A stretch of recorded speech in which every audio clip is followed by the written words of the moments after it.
Hi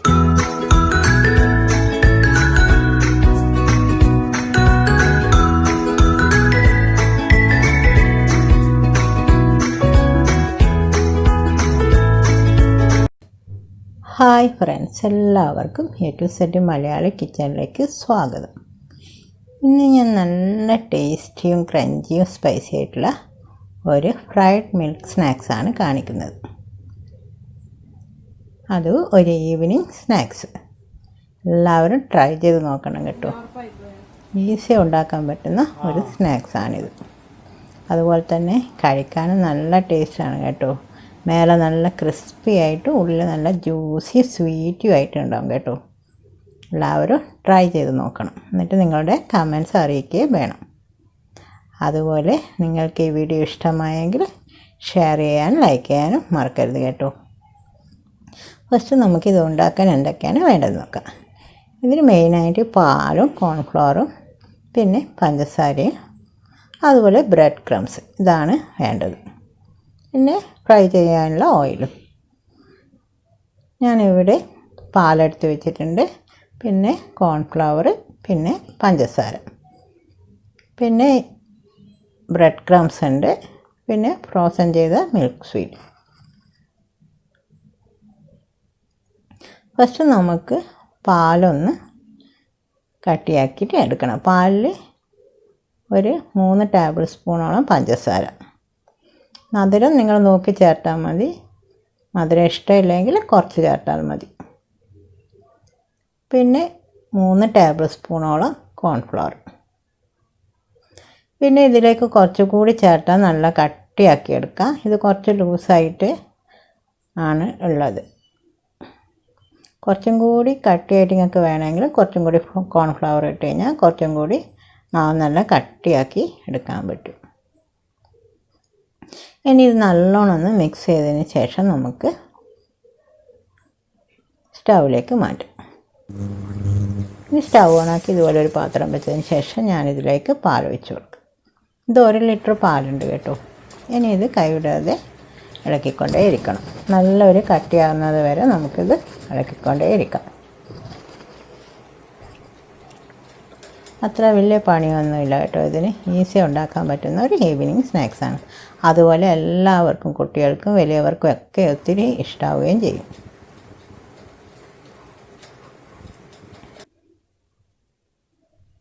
ഇതാ ഇപ്പം നല്ലോണം കട്ടിയായി വരുന്നുണ്ട്. ഞങ്ങൾക്ക് ഇതിലും കട്ടി വേണമെങ്കിൽ കുറച്ചുകൂടി കോൺഫ്ലവർ ചേർത്താൽ മതി കേട്ടോ.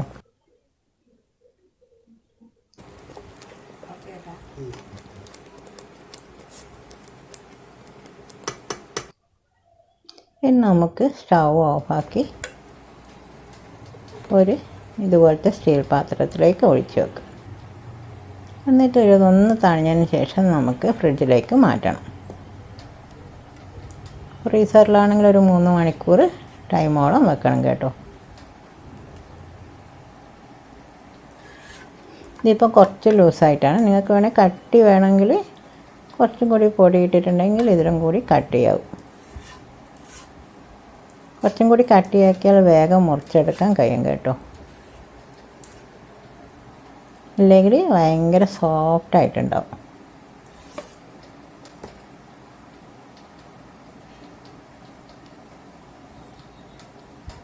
ഇനി ഇതൊന്ന് തണിഞ്ഞതിന് ശേഷം നല്ലോണം മൂടി വെച്ച് നമുക്ക് ഫ്രീസറിലേക്ക് മാറ്റാം. ഇത് ഞാനിപ്പോൾ ഫ്രീസറിനടുത്ത് ഒരു പ്ലേറ്റിലേക്ക് മാറ്റിയിരുന്നു. ഇനി ഇതൊന്ന് സ്ക്വയറായിട്ട് വെട്ടിയെടുക്കണം. ഇതിപ്പോൾ നല്ല സോഫ്റ്റായിട്ടുണ്ട് കേട്ടോ. വെട്ടിയെടുക്കുമ്പോൾ സൂക്ഷിച്ച് വെട്ടണം. ഇത് മുറിഞ്ഞു പോകാണ്ട് മെല്ലെ വെട്ടിയെടുക്കുക.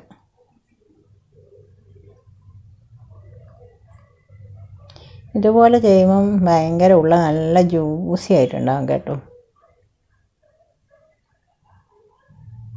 ഞാനിപ്പോൾ ഇതെല്ലാം ഇതുപോലെ ചെറിയ ചെറിയ കഷ്ണങ്ങളാക്കി വെട്ടി വെച്ചിട്ടുണ്ട്. ഇനി നമുക്ക് ഇതിനൊരു ബാറ്റർ തയ്യാറാക്കണം. ബാറ്ററിന് ഞാനിവിടെ 1 കപ്പ് പൊടി എടുത്തിട്ടുണ്ട്. അതൊരു 100 ഗ്രാമോളം ഉണ്ടാവും. ഇനി ഇതിലേക്ക് ഞാൻ കുറച്ച് കറിവേപ്പില പൊടിച്ചത്, അതുപോലെ കുറച്ച് എരിവിന് വേണ്ടിയിട്ട് റെഡ് ചില്ലി ഫ്ലാക്സും കൂടി ഇട്ടിട്ടുണ്ട്. പിന്നെ ആവശ്യത്തിനുള്ള ഉപ്പും കൂടി ഇട്ട് നോക്കിയിട്ട് ബാറ്റർ നല്ല കട്ടിയാക്കിയിട്ട് തന്നെ മിക്സ് ചെയ്തെടുക്കണം. അതുപോലെ ഇതിലേക്ക് 1 ടീസ്പൂൺ പഞ്ചസാരയും ചേർത്തിട്ടുണ്ട്. ഇനി വെള്ളം ഒഴിച്ച്, അധികം വെള്ളം ഒഴിക്കാറും കുറച്ച് കട്ടിയിൽ തന്നെ നമുക്ക് മിക്സ് ചെയ്തെടുക്കാം.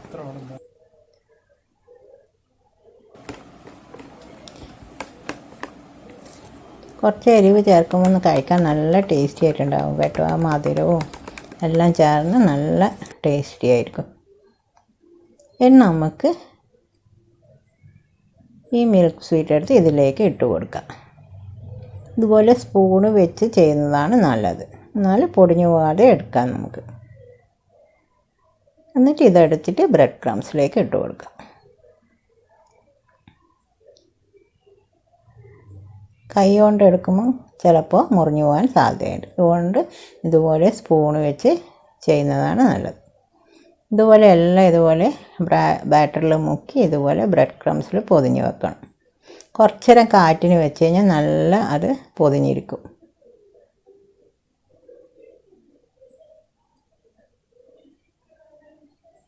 ഫാനിൻ്റെ കീഴെ വെച്ചാൽ മതി. ഇതുപോലെ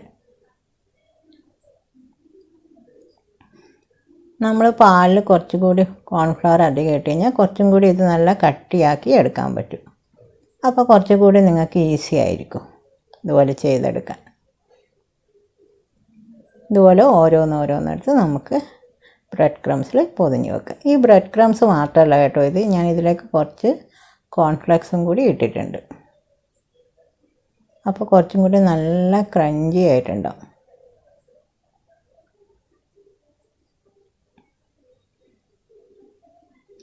എല്ലാം ഇതുപോലെ ചെയ്ത് വെച്ചതിന് ശേഷം മാത്രം ഫ്രൈ ചെയ്ത് എടുത്താൽ മതി.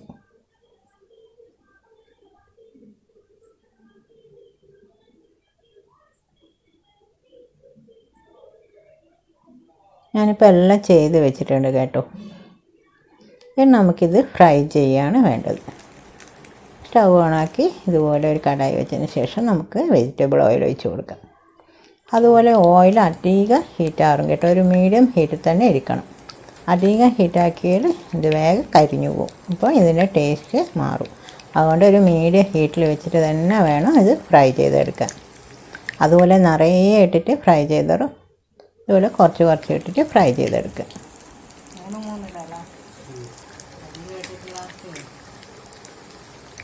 ഒരു സൈഡ് ആയതിന് ശേഷം മറ്റേ സൈഡും തിരിച്ചിട്ട് ഒന്ന് ഫ്രൈ ആക്കിയെടുക്കാം.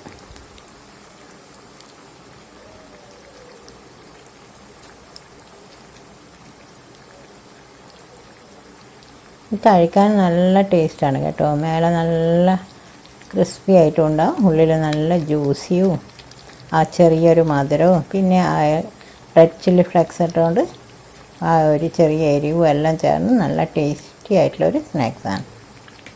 എല്ലാവരും ട്രൈ ചെയ്ത് നോക്കി നിങ്ങളുടെ കമൻറ്റ്സ് അറിയിക്കണം. അതുപോലെ സബ്സ്ക്രൈബ് ചെയ്യാനും മറക്കരുത് കേട്ടോ. സബ്സ്ക്രൈബ് ബെൽ ബട്ടൺ അമർത്തിയാൽ നിങ്ങൾക്ക് എൻ്റെ പുതിയ വീഡിയോ എല്ലാം കാണാനും പറ്റും.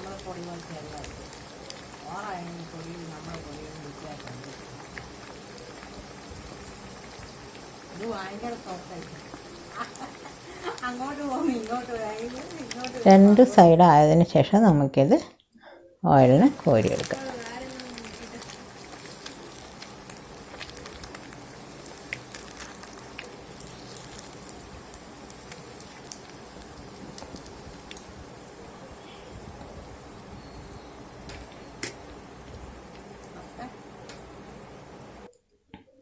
ഇതുപോലെയെല്ലാം നമുക്ക് ഫ്രൈ ആക്കിയെടുക്കാം. ഇത് ഫ്രൈ ചെയ്യുമ്പോൾ ഓയിൽ അധികം ചൂടാവാതെ നോക്കണം കേട്ടോ.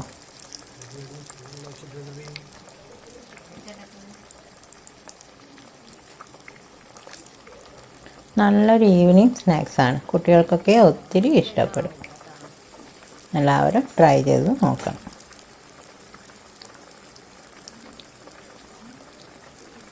ആ ഫ്രിഡ്ജിൽ വെച്ച് ഇതൊന്ന് ഫ്രോസ് ചെയ്യേണ്ട ടൈം മാത്രമേ എടുക്കുകയുള്ളൂ. ബാക്കിയെല്ലാം നമുക്ക് ഈസിയായി ഉണ്ടാക്കിയെടുക്കാൻ കഴിയും.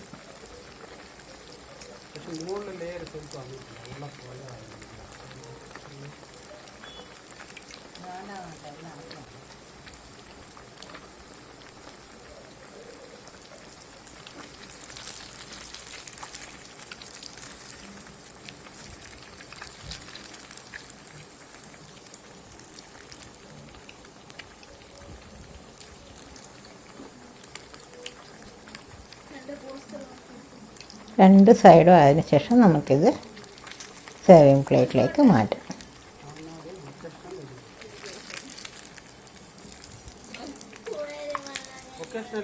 അങ്ങനെ ഞാനെല്ലാം ഫ്രൈ ചെയ്ത് വെച്ചിട്ടുണ്ട്. അങ്ങനെ നല്ല സോഫ്റ്റും സ്പൈസിയും ക്രിസ്പി ആയിട്ടുള്ള ഈവനിങ് സ്നാക്സ് റെഡിയായി. എല്ലാവരും ട്രൈ ചെയ്ത് നോക്കണം. Thanks for watching.